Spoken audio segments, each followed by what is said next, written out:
eu sou a Marcele Belli e esse é mais um Diálogo Diário nesta quinta-feira aqui de outubro. O tempo esquentou lá fora, quem veio de blusa deve estar suando um pouquinho. Esse tempo maluco, né, gente? Não dá pra saber como que a gente vai se sentir no dia. Tem que levar casaco, guarda-chuva e roupa de calor ao mesmo tempo. Mas enfim, bom, muito bom. Essa quinta-feira a gente vai falar sobre um assunto muito importante. Você já deve ter visto na televisão, ouvido no rádio, campanhas aí na internet de monte, na sua casa, às vezes, na sua comunidade, no seu prédio, sobre o Outubro Rosa. O que é o Outubro Rosa? É sobre ele que a gente vai falar hoje aqui no programa. Outubro Rosa é um mês de campanha para a prevenção do câncer de mama.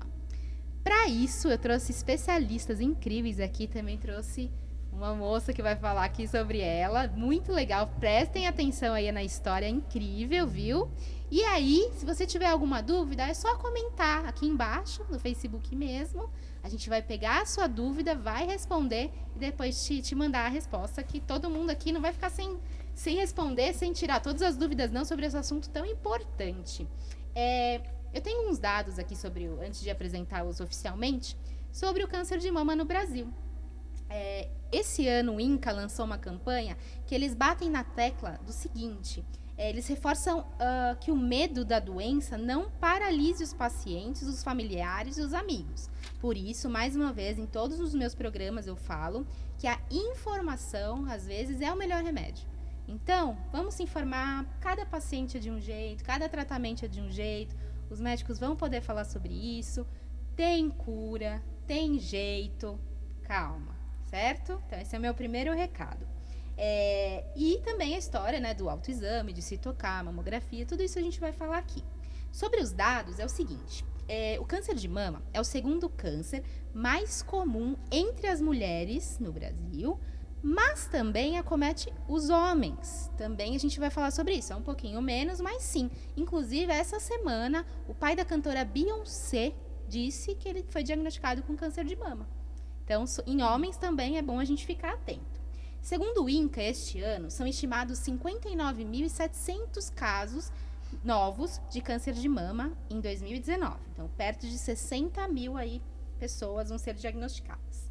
E é isso, então a gente vai começar já apresentando aqui do meu lado esquerdo, pertinho, o Dr. Mário Campos. Ele é especialista em diagnóstico por imagem em doenças mamárias do Hospital São Luís, Itaim, lá de São Paulo. Ao lado dele é a Eliana Feltran, ela é corretora de imóveis e descobriu que tem câncer de mama em novembro passado. Então já vai fazer um ano aí dessa história dela, ela vai contar pra gente. E ao lado da Eliana tá a doutora Vanessa Miranda. Ela é oncologista clínica do Hospital São Luís, aqui de São Caetano, pertinho aqui do Grande ABC. Bom, dito isso, quero muito agradecer a presença de vocês. Obrigado. É muito importante que eles venham aqui até vocês, para vocês tirarem as dúvidas e seguir em frente aí nesse Outubro Rosa, diagnóstico de câncer de mama, certo? Obrigada pela presença. Eu que agradeço o convite, é com muita satisfação, uma honra enorme estar aqui hoje, porque eu entendo, assim como você, que a informação é realmente a única e a melhor arma que nós temos para poder vencer essa batalha. O nosso inimigo é um inimigo feroz, muito incidente, como a gente vai poder ter a oportunidade de conversar aqui hoje. Mas somente com as informações é que a gente pode realmente alertar a população, as mulheres, para que elas possam fazer então os seus exames e diagnosticar precocemente. Ainda em cima do que você falou, o próprio INCA e os institutos de pesquisa têm mostrado que cerca de 70% das mulheres ainda não acreditam que a doença tenha esse tamanho. Essa informação é extremamente recente, tá? E de muita valia. Eu acho que é importante a gente conversar sobre isso. Muito bom, gente. Olha, 70% das mulheres ainda não acreditam no potencial da doença. Fiquem de olho. Obrigada. Quer se apresentar já, aproveitar? Bom, agradeço o convite também. E estou contente de poder estar aqui para falar, né, do que eu passei. Foi uma fase muito difícil. A fase que, quando eu descobri, né, que foi em novembro, que eu descobri um carocinho, fui atrás, porque minha mãe teve também o câncer há 2 anos atrás, né? E eu fiquei muito preocupada. Quando eu fui, era mesmo. Aí, em dezembro, fiz todos os exames para começar a cirurgia, para fazer a cirurgia em janeiro. Aí, quando foi em janeiro, como eu tinha machucado o braço, operado aqui desligamento, mas eu estava bem melhor. Só que em dezembro eu machuquei esse braço, quebrei o úmero, né? Aí não pude começar pela cirurgia, tive que começar pela químio, né, doutora? E agradeço muito a doutora que me ajudou muito, né, nessa fase que eu passei, que era uma época que eu chorava muito, chorava mesmo, qualquer coisa. Foi muito difícil, né, Vanessa? Mas eu estou contente de saber que tem pessoas que estão preparadas para ajudar a gente, porque é uma fase que, se você não tem esse respaldo, tanto esse respaldo emocional, esse respaldo, né, também, na parte da saúde, de médicos preparados, é difícil. Você pode entrar até numa depressão. Olha só, gente, então nós temos paciente e médica aqui ao lado, e é muito legal mostrar todos os lados. Então, o lado do médico que se preparou para tratar e o lado da paciente que, na verdade, não se preparou para ter, mas precisa enfrentar. Então, como ela disse, é legal ter médicos assim, que conversem, que sentem, tirem as dúvidas, as explicações. Ela vai dizer, né, a importância disso pro tratamento também, a parte psicológica, que eu acho que é uma grande vertente aí do tratamento de câncer de mama. Vanessa, doutora Vanessa. Bom, eu também gostaria de agradecer pelo convite para poder falar. É uma honra poder falar do lado de uma paciente, né? Então, acho que é um prazer poder dividir esse conhecimento, né? Acho que eu queria aproveitar um pouquinho o gancho do que o Dr. Mário e o que a Eliane falaram, né? Acho que com relação ao diagnóstico, é muito importante quebrar o tabu, perder o medo do exame, porque nós sabemos que o diagnóstico, quanto mais precoce, a chance de cura, a chance de sucesso é muito maior. A gente sabe que tem tumores pequenos que, quando operados e tratados, podem alcançar uma chance de cura de mais de 90%, em alguns casos 95%. E isso só depende da preocupação da paciente em buscar o seu médico, realizar o exame e fazer um diagnóstico precoce. Então, isso é muito importante, poder conscientizar a população com relação a isso. E falando um pouquinho sobre a relação médico-paciente, eu acho que cada vez mais o paciente tem acesso ao conhecimento e ele deve ativamente participar das decisões junto com o médico, porque a melhor forma de alcançar um resultado, um sucesso, é tomando decisões junto com o paciente. Sempre lembrar que a gente não está para tratar só o câncer, a gente tem que tratar o ser humano, a gente tem que tratar essa mulher que precisa de cuidado, ela precisa de carinho, ela precisa de uma série de coisas que vão além da quimioterapia, da cirurgia e da radioterapia. Legal, muito legal. Então, olha, fiquem de olho no programa aí que a gente vai falar sobre tudo isso, viu? Quem assistir esse programa vai ter a chance também, daqui a pouco a gente volta no assunto, de poder se divertir no fim de semana. Aqui no ABC tem sempre programações variadas e hoje a gente vai sortear duas apresentações diferentes aqui, olha. O Fernando Láurea, 10 anos de canções, ele é um artista aqui da região muito, muito legal, que tem uma longa trajetória aí. A apresentação dele vai ser amanhã, sexta-feira, aqui no Teatro Municipal de Santo André, um par de ingressos. E no domingo, no sábado, para levar a criançada para ver o Sítio do Pica-Pau Amarelo, aqui também em Santo André, no Dia das Crianças. Então, olha, pai e mãe, você ainda que não comprou presente, eu acho que é um belo presente esse par de ingressos aqui, ó. Sítio do Pica-Pau Amarelo, no teatro aqui, também no Paço Municipal de Santo André, no sábado, tá? Para participar, você já sabe, é super fácil, só curtir e compartilhar esse programa e escrever nos comentários a hashtag Eu Quero. A Michele vai, entre hoje e amanhã, né, como as apresentações já são já, vai entrar em contato com você para você vir aqui no jornal buscar e se divertir, tá bom? Então participa, fica o convite aí, ó, fim de semana feliz. E vamos voltar ao assunto aqui, então, a gente vai começar do zero. Primeiro, a importância de você, como a doutora disse, se tocar, perceber, conhecer o seu corpo. E aí, como que faz, então, de a gente perceber que tem alguma coisa diferente para começar o tratamento? Vocês fiquem à vontade, aí quem quiser responder. Acho assim, eu vou começar falando, mas depois eu gostaria que o Mário continuasse. Acho que assim, é a questão do se tocar do autoexame, né? O autoexame, ele é importante, mas ele não pode, não deve substituir os exames anuais, os exames de rotina. Porque, voltando naquela questão do diagnóstico precoce, nós conseguimos diagnosticar, muitas vezes, tumores que não são palpáveis. E o ideal é a gente alcançar esse objetivo, é a gente tentar buscar o diagnóstico quando ele é bem inicial. E por esse motivo, é importante que as mulheres façam o autoexame sim, mas o autoexame não deve jamais substituir a mamografia, o ultrassom ou a ressonância conforme for a indicação. Talvez o doutor Mário queira até comentar um pouco mais a fundo. Perfeitamente. É isso, né? Ou seja, é importante fazer o exame, mas é mais importante ainda fazer um acompanhamento médico. Sim, Isso? é claro, porque o que a doutora Vanessa está dizendo é que o autoexame, ele é fundamental para que a gente possa, antes de mais nada, ter um olhar sobre si própria. A mulher possa estar pensando nessa questão da prevenção, né? Mas localizar o tumor, encontrar a lesão, significa que ela esteja numa posição, tem vários fatores que contribuem contra o autoexame.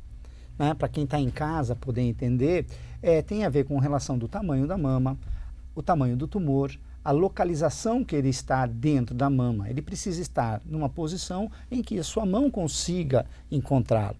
Então, tem um número de vezes que isso é possível e outras tantas e maiores que isto não é possível. E somente através dos exames de imagem é que nós vamos conseguir, então, fazer este diagnóstico, encontrá-los ali.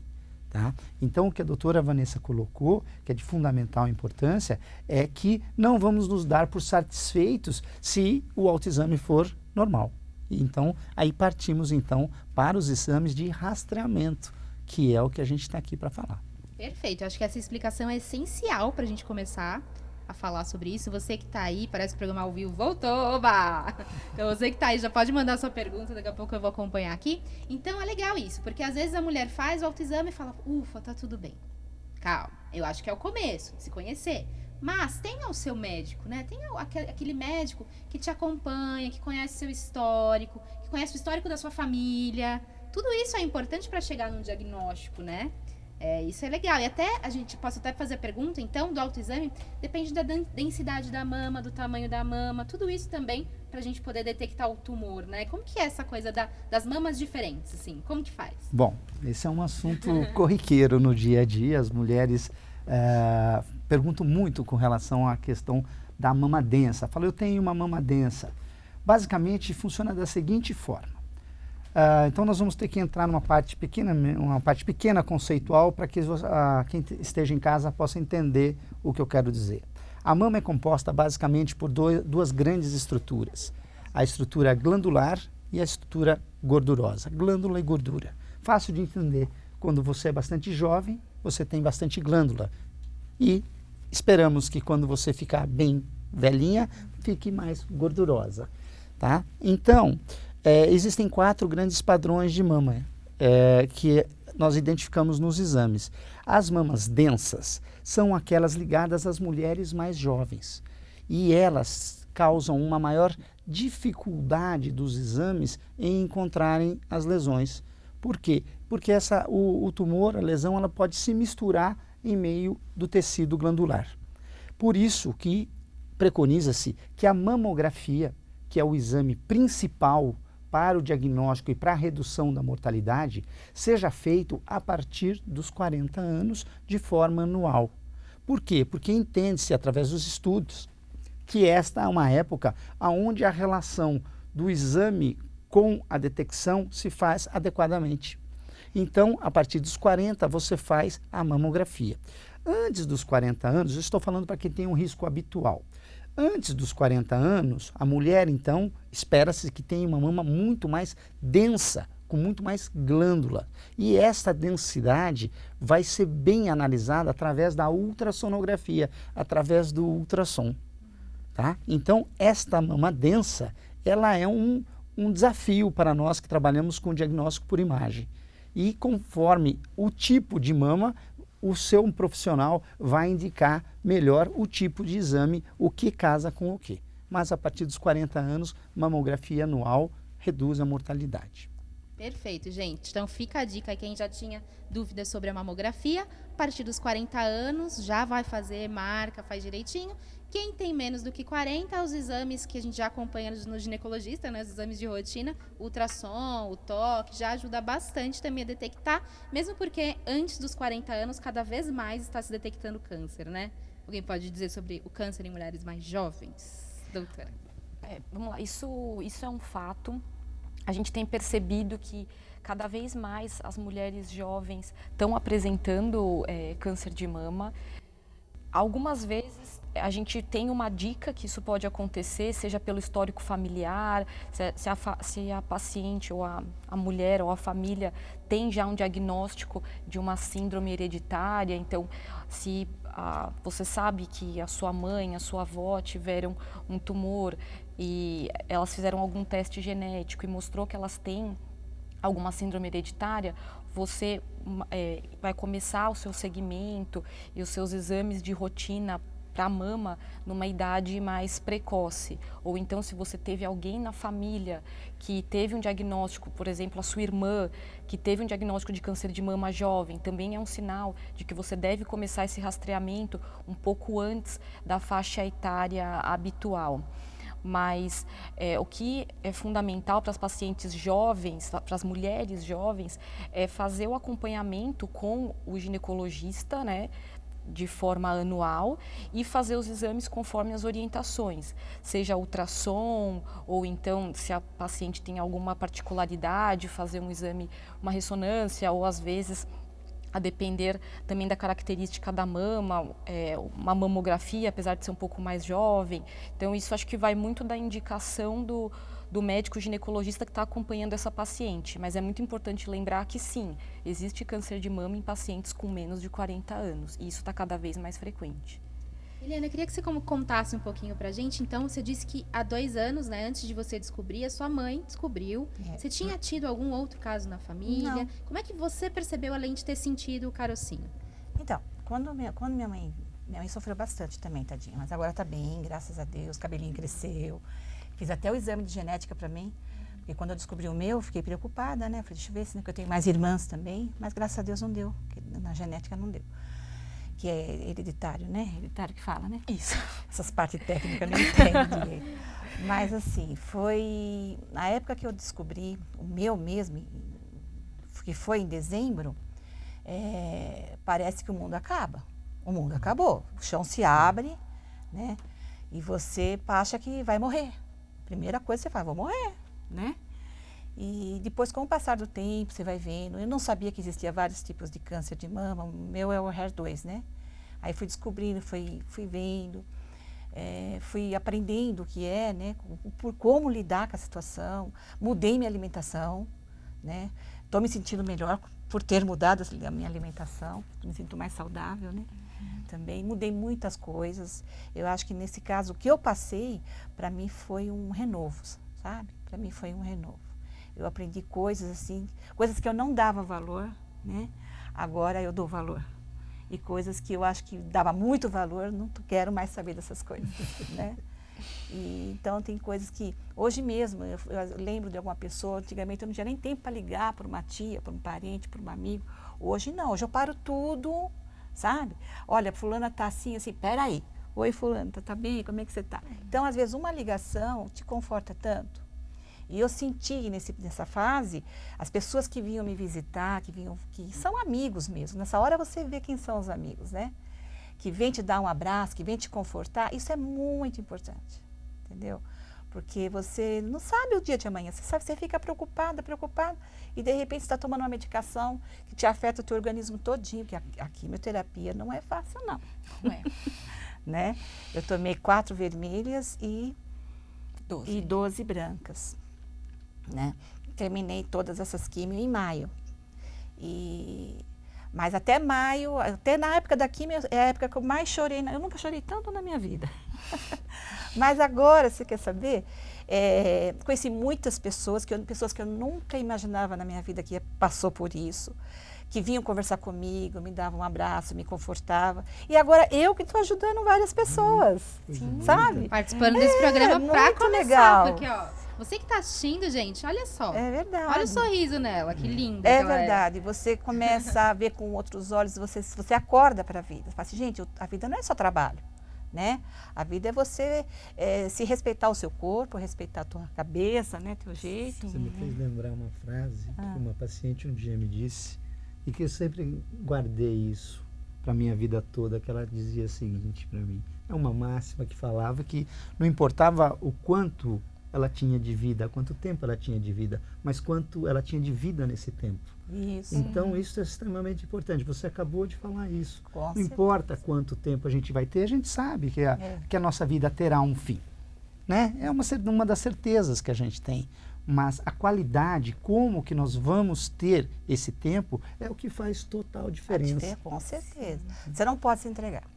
Você não pode, lógico que no começo não tem como, você fica, né, você se fecha, mas aí você tendo todas as pessoas ao teu redor que te ajudem, aí você sai daquele casulo, né, acorda, faz, opa, peraí, deixa eu ir pra luta, né, e graças a Deus estou bem, né, estou ajudando, inclusive essa semana eu recebi uma ligação de uma cliente que passou pela cirurgia, chorosa, estava super chorosa, eu falei, eu já passei por isso, Maria Emília, eu já passei por isso, Maria Alice, ela chama.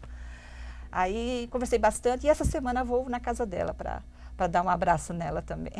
Olha só, gente, falar sobre o assunto mais uma vez é importante. E é muito importante o depoimento dela, porque, claro, ela fala ao lado do paciente. Dá medo mesmo, chora mesmo, mas olha só, passa, tá aqui com a gente conversando. E é importante isso, conscientizar, falar. Não, descobri, deixa eu ir no médico, não deixa pra depois. É verdade. Não deixa de se alimentar bem, quando acontece, não deixa de fazer exercício. Tudo isso a gente vai falar da importância também, né? Pra você ter uma vida saudável. E qual a relação disso com o câncer, né? E a evolução que a medicina está tendo, que é o que a doutora Vanessa faz, muitíssimo, com muita capacidade, que é o quê? Direcionar para cada mulher, para cada tipo de doença, o seu tratamento. Então, a doutora Vanessa, com todo o estudo dela, vai atrás de tentar otimizar, individualizar os tratamentos. Então, essa questão de que uma coisa serve para todo mundo, ela não existe mais. O tratamento é para cada um. Fala um pouquinho sobre isso. Não, isso é bem lembrado, que isso é uma coisa que é muito frequente. As pacientes vêm e perguntam, então eu vou tomar a vermelha e a branca e depois um comprimido, ou então eu vou primeiro operar, depois fazer químio, ou primeiro fazer químio, depois operar. Elas provavelmente, elas conversam com amigos e colegas e acabam ouvindo uma história. E às vezes... vamos supor, pode até ser duas pessoas que tiveram um câncer de mama, mas não quer dizer que o câncer de mama é igual em todas as mulheres. A decisão do tratamento, ela leva em consideração diversos fatores. Fatores relacionados à própria mulher, a própria paciente, fatores relacionados à característica do tumor, ao tamanho do tumor, ao acometimento ou não de linfonodos, se existe ou não doença à distância.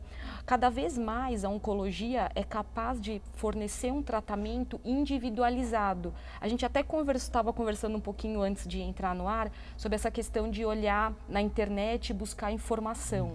Isso acaba sendo, muitas vezes, um erro, porque quando você vai buscar a informação na internet, você não está buscando a informação para o seu caso, você está lendo uma informação genérica, uma informação geral, e que muitas vezes aquela informação não vai se aplicar a você. Então, acho que isso que é muito importante. Se existem dúvidas, se você leu alguma coisa e não entendeu, o ideal é que você discuta sempre com o seu médico, porque tratar câncer de mama não é uma receita de bolo, e sim, cada vez mais, é um tratamento ultra individualizado. Muito bom, isso mesmo. Fica de olho sempre, a relação com o seu médico é essencial aí nesse tratamento. Existem vários tipos de medicamento, cada vez mais, né? A gente vê aí, isso é ótimo, então... depois a doutora vai falar um pouquinho mais sobre isso, como, né, se é químico, não sei o que, pílula, essas coisas. A gente tem uma pergunta aqui de uma leitora, vamos ver se eles podem responder. A Milene Samara, aqui, obrigada por participar. Milene, ela está perguntando o seguinte: os nódulos que se mexem, eles podem ser câncer? Bom, acho que é o doutor, que é a parte diagnóstica. Tá certo. Tem muitas dúvidas mesmo, isso mesmo, mandem aí, gente. Exatamente. Veja bem, a questão dele ser móvel normalmente está associada a uma benignidade. Tá? Os tumores malignos, via de regra, estão mais endurecidos, ficam parados, colocando desta maneira. Mas o fato é que, tanto um quanto o outro, qualquer achado não tem como a gente saber apenas pela palpação, pelo exame clínico, físico. Terá que ser feito, no mínimo, uma ultrassonografia para poder identificar aquele aspecto daquilo que está sendo palpado. É importante a gente colocar aqui que 80% de todos os nódulos encontrados são benignos, tá? Então, 80% de tudo que se suspeita que pode ou não ser doença, acaba sendo benigno. E dos nódulos propriamente ditos, 98% deles não tem nada. Então, não se assuste. Encontrou alguma coisa na mama? Procura um profissional que vai indicar um exame adequado para você saber qual é o conteúdo. Às vezes é uma bolinha, um cisto, um líquido formado ali sem nenhuma expressão para você, tá? Então, acho que era isso. Boa, legal. E aí também depois tem a parte da biópsia, tem vários tipos de obstáculos, não, de passos para você chegar a um diagnóstico correto para começar um tratamento. Então, foi o que o doutor disse. Calma, fica tranquila. E não deixe de tocar em você. Tem muita mulher que nem se olha no espelho, gente. Vamos mudar isso, né? Tá na hora, né? Ajuda bastante. Bom, então a gente já falou sobre como perceber, como diagnosticar. E eu queria falar um pouquinho sobre o processo do tratamento, então. Acho que a doutora vai poder me ajudar bastante sobre isso. Como é que são as quimioterapias hoje? As pessoas têm muito medo, todas elas caem cabelo, todas elas enjoam, ou depende da pessoa. Como que você pode falar sobre isso? Isso é uma ótima pergunta e também é um mito que chega quando você conhece uma paciente. De forma geral, os efeitos colaterais são muito individuais, né? Não são todas as quimioterapias que caem o cabelo, algumas caem, outras não. Com relação a efeitos colaterais, existem pessoas que têm mais náusea, têm mais sintomas, mais efeitos colaterais do que outras, mas a boa notícia em relação a isso é que nós, além de progredir no desenvolvimento de drogas, de quimioterápicos, nós também evoluímos bastante com relação ao tratamento dos efeitos colaterais. Então, hoje, nós temos várias opções medicamentosas para conseguir fazer um bom controle de náusea, um bom controle de diarreia, caso ocorra.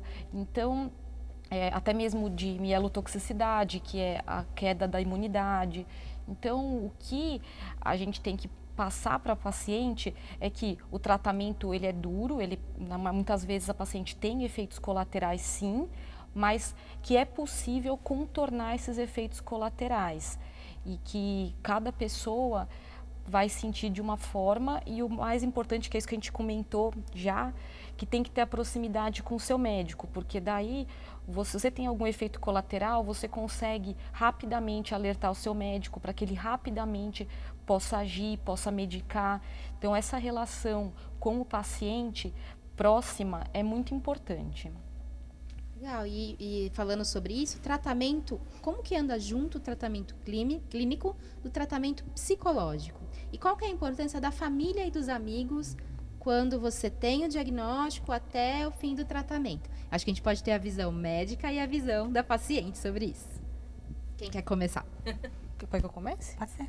Bom, assim, com relação ao apoio psicológico, né, é sempre bom ter um profissional junto. Lá no São Luís de São Caetano, a gente tem uma equipe multidisciplinar em que existe uma psicóloga que participa ativamente do tratamento das pacientes. Então, é importante ter um suporte profissional, mas a família também é muito importante nessas horas.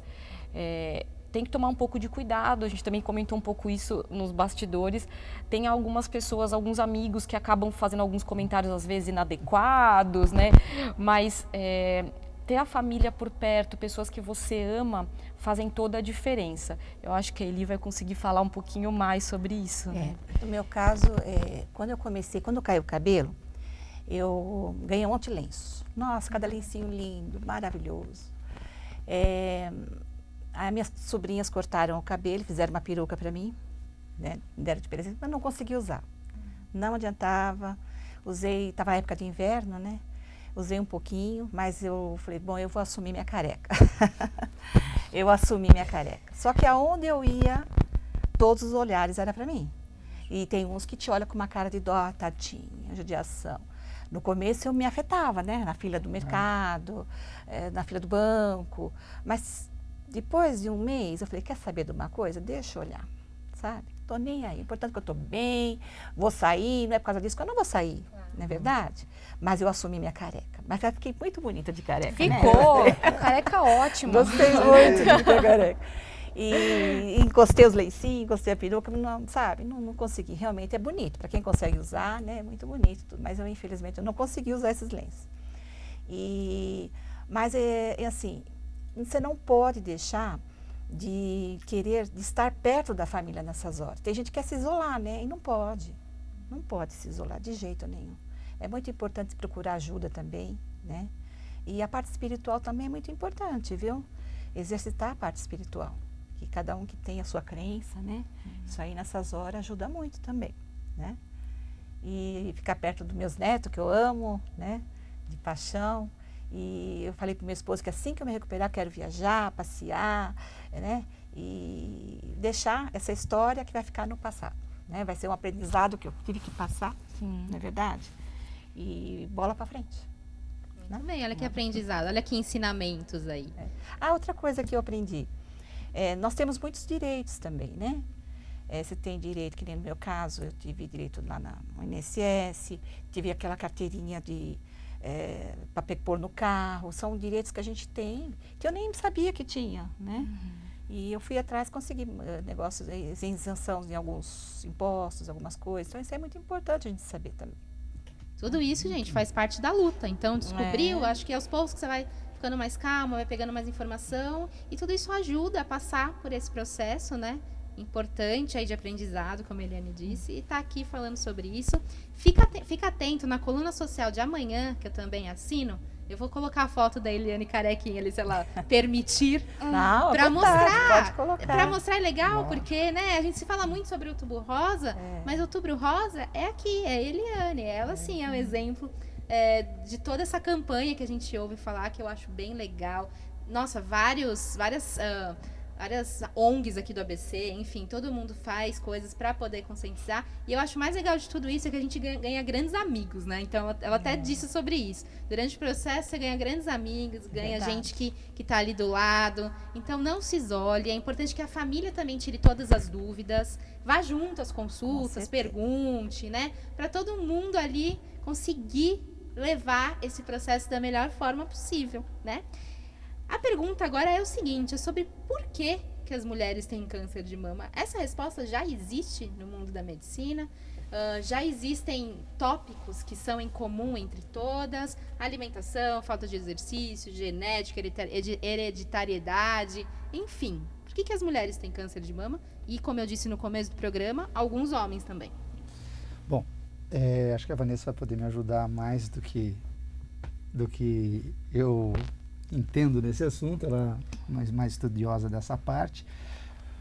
Porém, eu acho um ponto importante a gente tocar, que a pergunta é o porquê. Acho que a medicina ainda não tem essa resposta claramente de dizer o porquê que o câncer apareceu ali. Mas o que a gente vê e que é real, e voltando um pouco numa pergunta anterior, o que a gente tem notado? Eu tenho 25 anos de experiência em diagnóstico por imagem câncer de mama. E ao longo desses 25 anos eu tenho visto o perfil realmente da mulher mudar, o diagnóstico cada vez mais cedo. Quando eu comecei isso, eu achava um tumor nas faixas dos 40 e poucos anos, a gente se assustava e era uma raridade. Hoje é semanal e agora eu encontro quase que toda semana alguém beirando os seus 30 e poucos anos. E aí a gente vai estudar sobre o assunto e ver que a mulher mudou muito o seu perfil. Então a mulher moderna, a mulher atual, ela tem um jeito de viver completamente diferente do que sua avó, do que sua mãe teve. Então ela tem hábitos alimentares, ela tem hábitos de saúde diferentes do que tinha. Então ela se alimenta diferente, ela toma medicamentos diferentes, às vezes consome álcool, tem cigarro, tem os hábitos dela.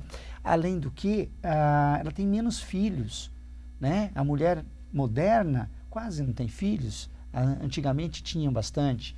Então nós temos o hábito da mulher com alimentação, medicamentoso. Nós temos também os diagnósticos, os equipamentos, os profissionais cada vez mais especializados. E isso também aumenta muito a detecção.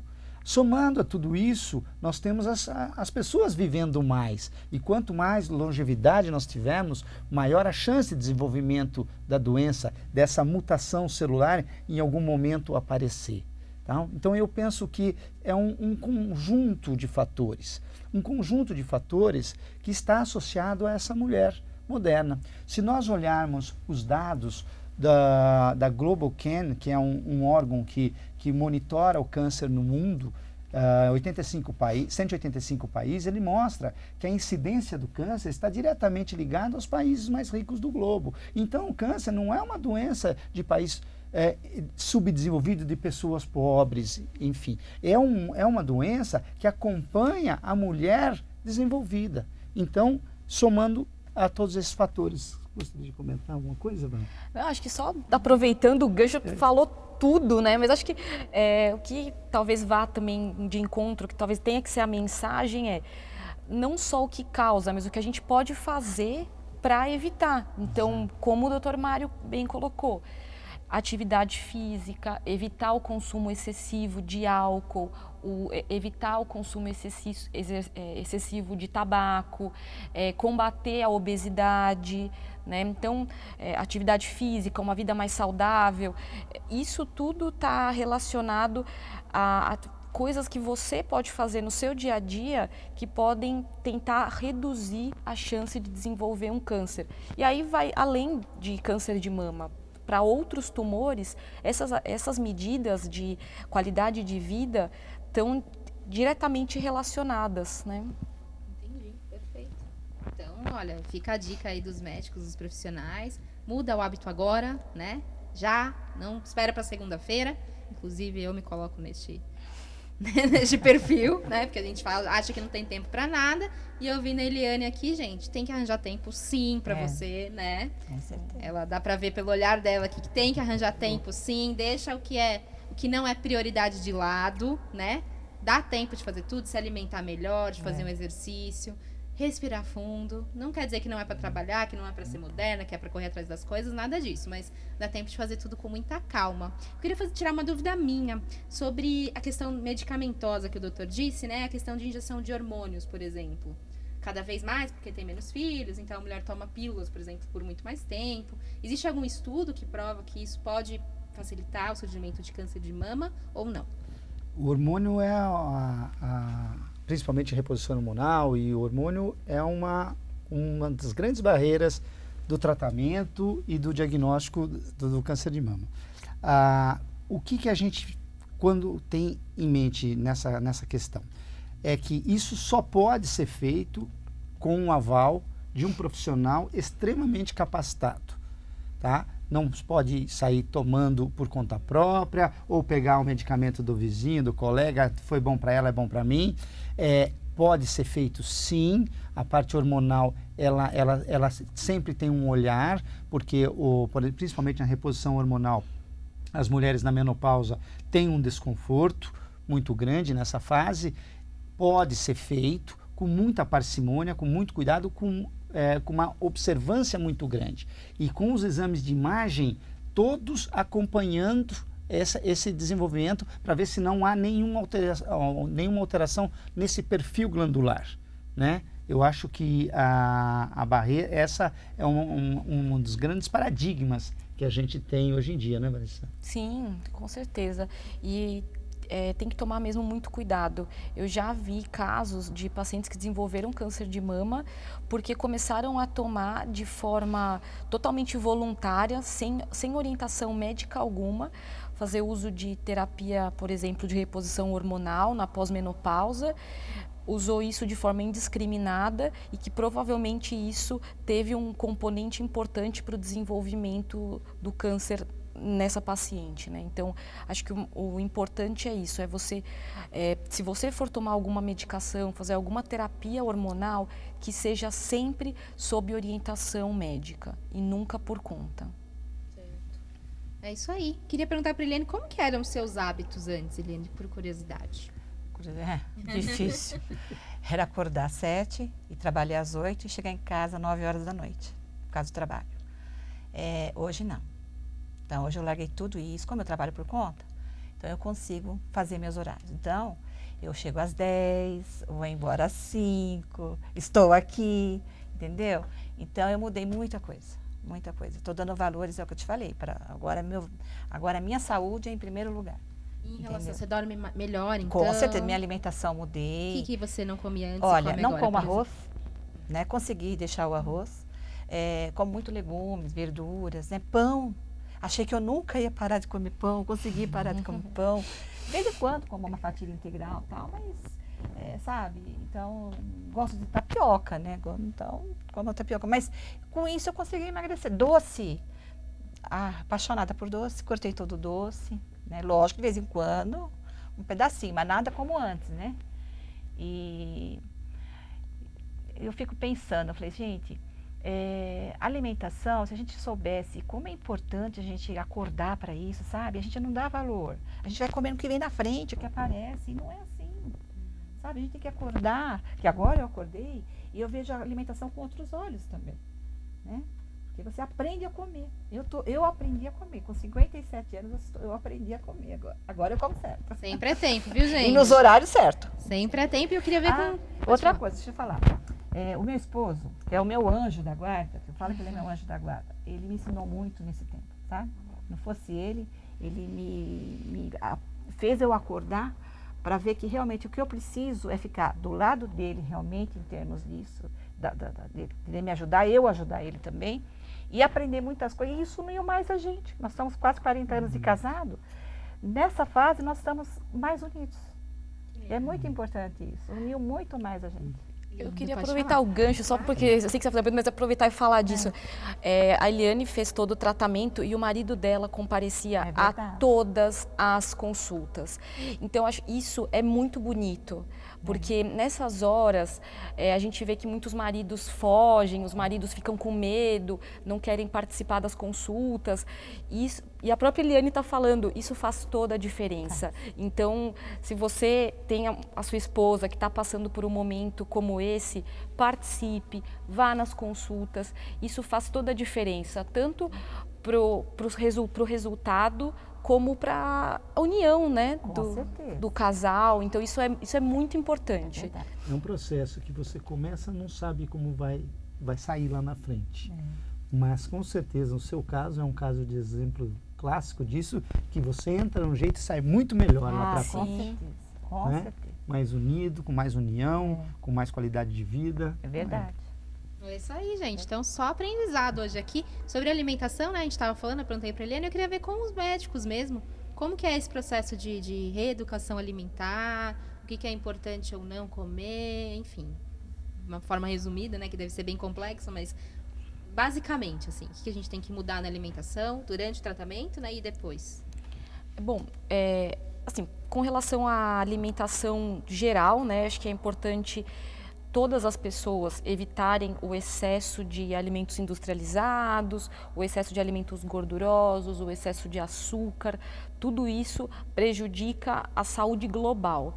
Aí a gente não fala só de câncer, a gente fala de cardiovascular, a gente fala sobre uma série de outros problemas que estão junto com esse hábito ruim da alimentação. Então, alimentos frescos, saudáveis, sem excesso de gordura e sem excesso de açúcar, esse é o ideal.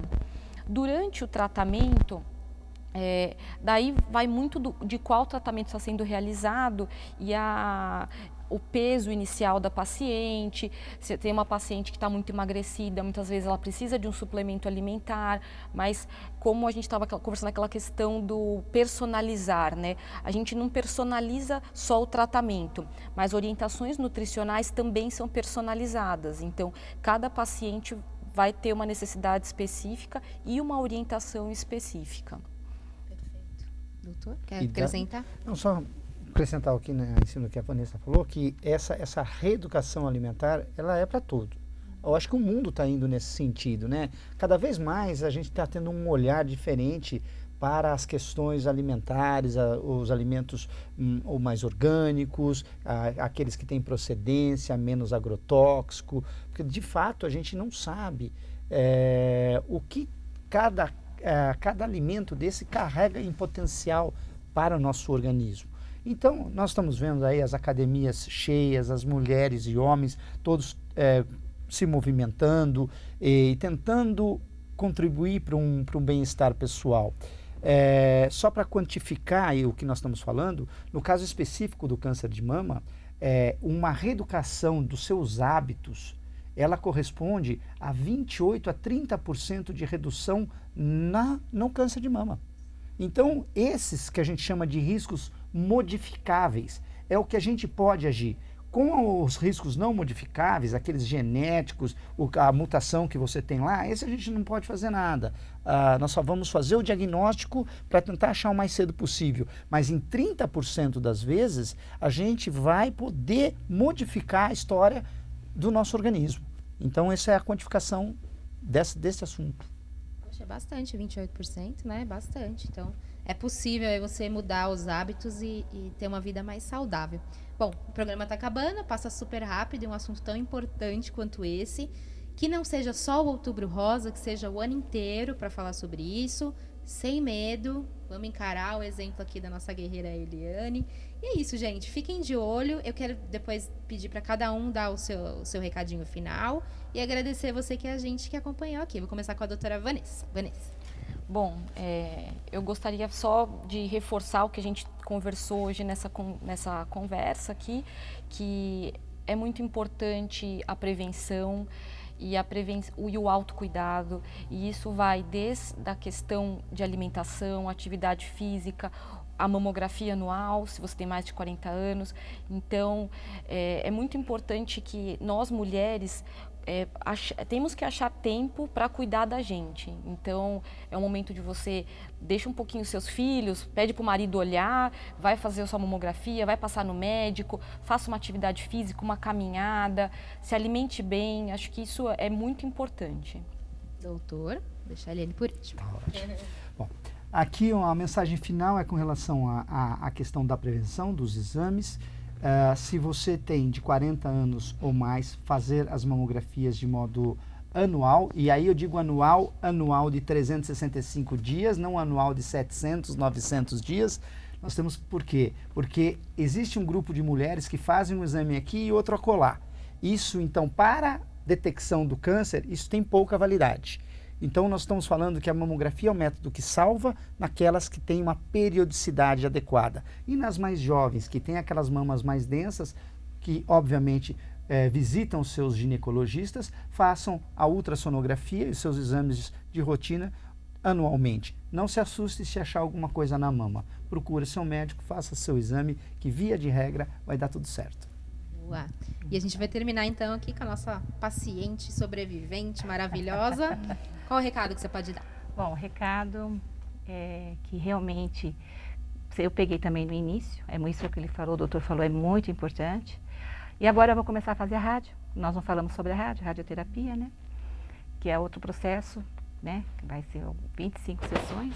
Eu tirei 80% da mama direita. Então, eu tenho que fazer a rádio. Então, eu creio que mais uns meses aí, essa minha fase já passou, né? E podemos voltar aqui e para falar da nossa vitória. Não é verdade? Com certeza. Já está convidadíssima aqui para voltar, para contar das viagens, dos netinhos. Fiquei sabendo que nasceu uma netinha recentemente. Aí eu vou trazer o maridão junto. Isso, eu quero conhecer esse marido. Como que ele chama? Sérgio. Seu Sérgio. Não te conheço pessoalmente, mas já te estimo muito. Parabéns. Foi o que a doutora falou, a gente vê muitos casos de maridos que fogem. Você não. Você se reaproximou da sua esposa. Isso é o verdadeiro amor. Isso é o verdadeiro companheirismo e que fique de exemplo aí para todo mundo que junto é muito mais fácil. Com certeza. Não é? Isso aí. Bom, obrigada aí por acompanhar a gente. Final de semana está chegando, aproveite. E se você tiver alguma sugestão para um próximo assunto aqui para eu falar, é só entrar em contato. Continue acompanhando nossas redes sociais e também o nosso jornal impresso. Certo? Obrigada e até a próxima.